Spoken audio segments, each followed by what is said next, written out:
But I agree. I think there are some people that we are not supposed to recover. I don't want to recover those people. These people should die. Now, I want to talk about law and order. In Britain, we've imported millions of migrants from the third world, and many have suggested this has led to a breakdown in law and order, a breakdown in social trust. In Brazil, I know you have similar problems. How do you create a high trust society?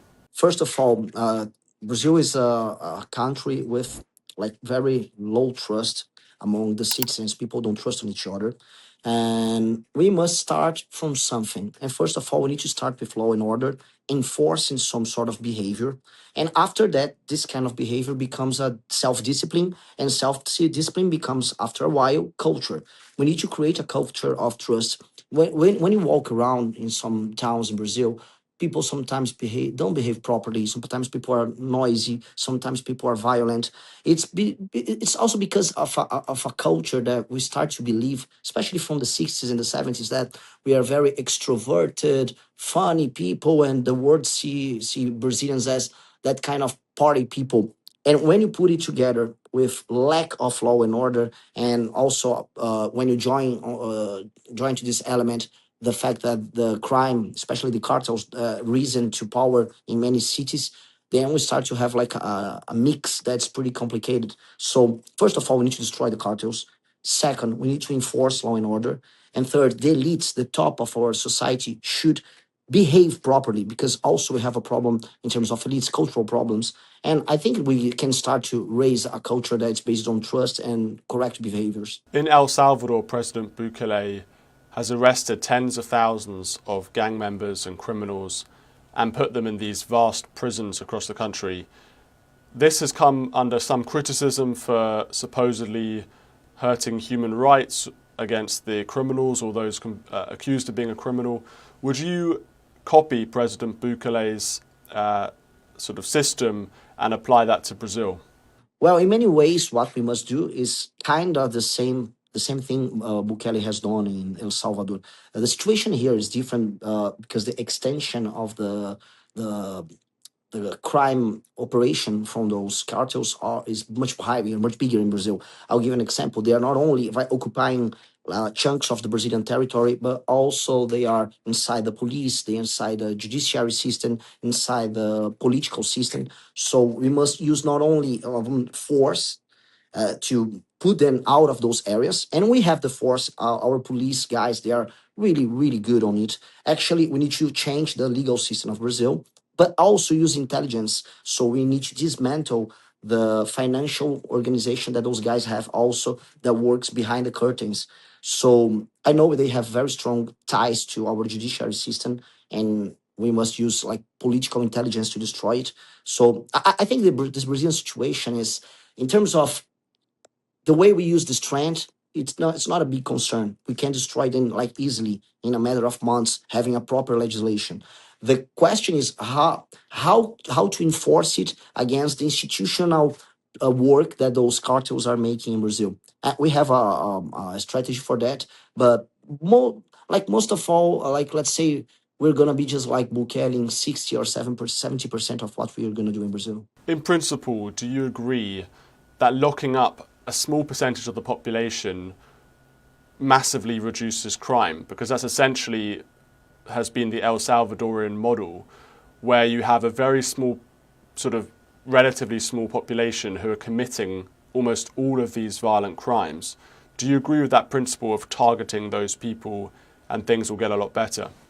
For sure. The people who commit crime, they are reincidents. They used to commit the same crimes a long time. They are also the same people in the same areas. We know where they come from. We know how are the families where those people belong. For example, most of them are young men coming from families who lives in poor areas without the father figure. They don't have a present father when they are young. So those boys are used to be like cooptated by the cartels, and they become the young criminals, the young workforce that starts to work for the cartels. So when we intervene, we put that kind of guys who are like part of those cartels in jail. We changed the penalties for violent crimes, so we raised the penalties a lot.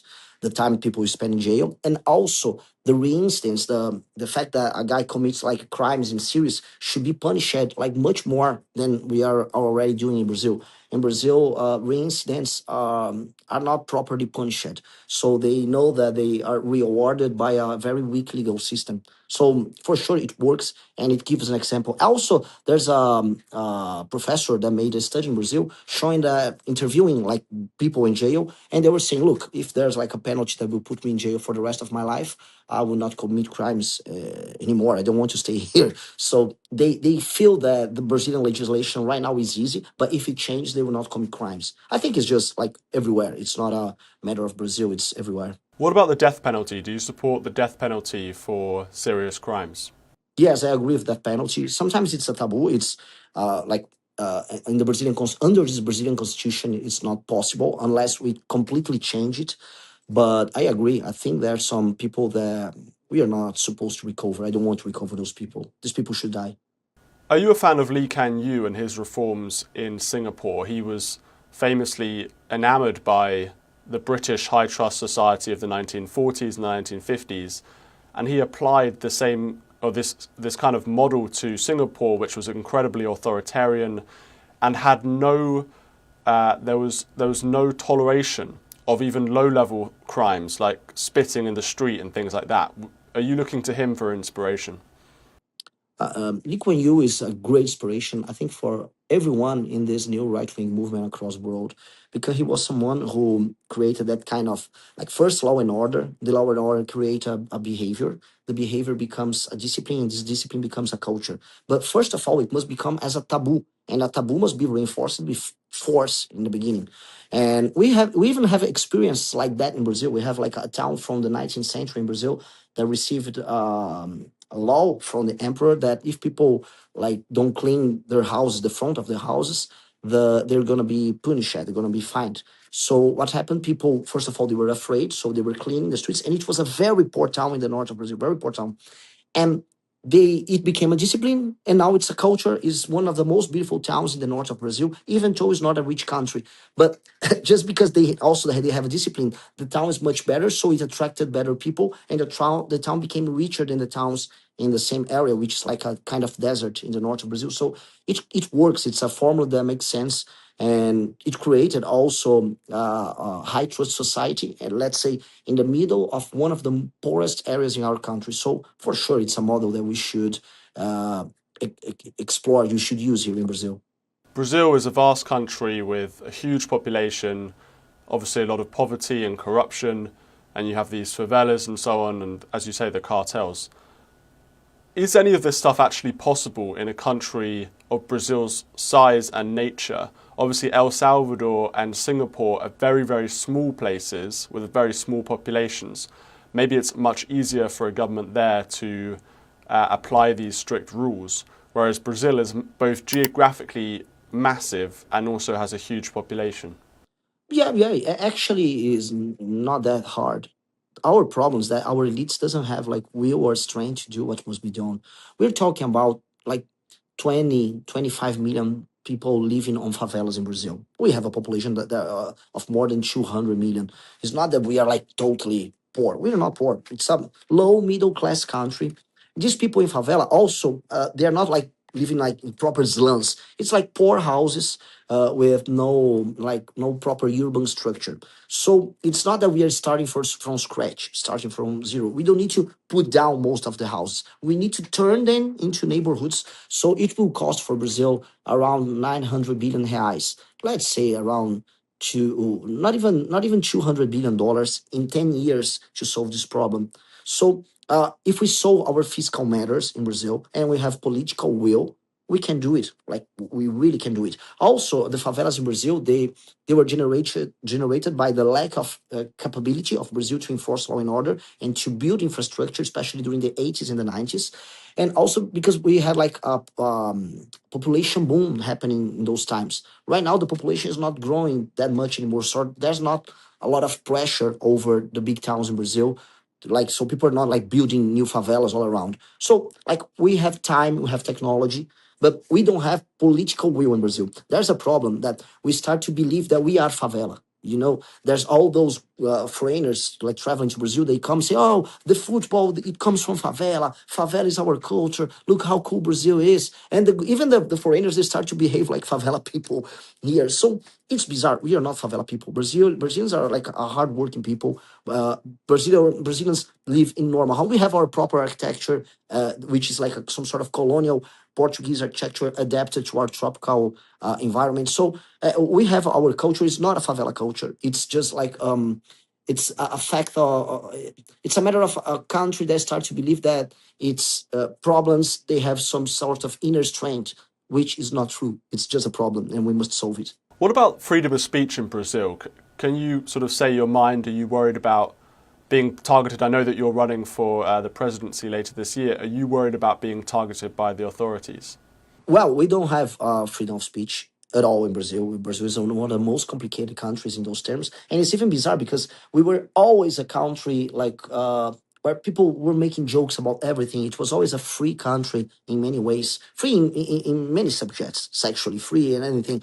But this woke, like, how can I say, woke bullshit. I don't know if it's a proper or correct thing to say as a candidate, but this woke bullshit became like very strong on the judiciary. They became part of what Curtis Yarvin says, the cathedral. So the cathedral enforced it in the whole country. And also they enforced it over the social media company, those big tech companies like Meta, Google. So sometimes you produce a content on the internet and it just vanishes, it disappears. They just put it down. I can't say that it's that hard as in Britain. In England, things are worse from what I've heard. But in Brazil, I think in the so-called West, because Brazil is not properly West, but let's say it's part of our West influence sphere. It from the first place in terms of uh, lack of freedom of speech comes Britain, second Brazil. And you mentioned Britain. When you look at Britain's immigration policies, like I mentioned before, bringing in millions of people from Africa and Asia, from very poor third world countries, do you think this is a good idea? Do you think that Britain should be, and other Western countries, should be importing these very poor migrants into their nations? No, you guys are just killing yourselves. It's a suicidal strategy. I don't even know how come all this discussion just became common right now. The first time I went to Europe, and I've been in Britain as well, I could see this cultural problem, let's say, about those immigrants, those problems with violence you guys were having. But not only in Britain, I saw in Germany, I saw in Sweden, I saw in Denmark. And when I start like talking to like random people on streets, friends that I had there, they couldn't say anything. It was in the beginning of the 2000s. It was a taboo. They couldn't say it was a problem, but it was clear that it was a problem. And well, now people are having to deal with the problem when the problem is really big. The problem is big. How you guys will be able to remigrate most of these people, and the fact that many of them are just integrated, economically integrated. So how you will keep yourselves being the country of the Britain, the country of the Anglo, and in the middle of this liberal argument that like nations are just like a condominium where everyone can live. No, nations are a place where your country, your culture, your values, our people live. And people kind of forgot it after the Second World War. Let's say the liberal order post Second World War created a problem for Europe and United States, and it's a problem that you guys have to deal. I really don't agree with the immigration policy that the Western world had in the last 50 years. In terms of the perception of Britain and other Western European countries in Brazil, I'm guessing that most Brazilians don't care about Western Europe, wouldn't probably have very little thoughts on Britain or whatever. But do you think that our standing around the world has declined? Do you think that there used to be perhaps a more respectful view, or kind of people were more enamored by Britain and other countries than they are today? Actually, Brazilians have a very good view of Europe, especially Europe, more than the United States. Brazilians, like, they want to consume and behave like Americans, but they aspire to be like Europeans.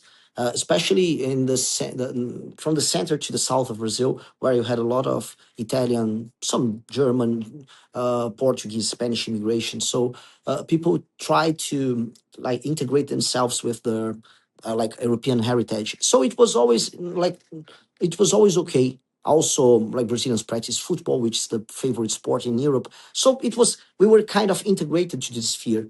For sure, like Brazilians start to feel a decline in Europe. Now Brazilians are talking much more about China and much more, and it's natural. China became like a superpower, but the kind of partnership Brazil had with Europe will not be the same with China. China is a different kind of country, and it has a different behavior. So we need to think of how can we reintegrate with Europe, understanding the moments that Europe had, and how can Europe be useful for Brazil and Brazil useful for Europe.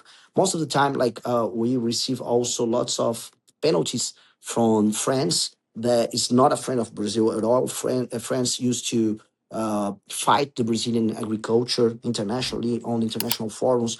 The French used to like to organize all those international campaigns against Brazil because Brazil burned the Amazon rainforest, which is a lie. Brazil preserves most of the rainforests. It's just like they're just bullshitting, especially Macron, but they use it to strengthen their positions. So Brazil and Europe should like improve their relationship for sure. But Europe, what I feel, is not in a strong position nowadays. And well, it's because of the decisions Europeans took in the last years. Okay, Mr. Santos, thank you so much for joining us. Appreciate it. We really like was a great opportunity to be here with you.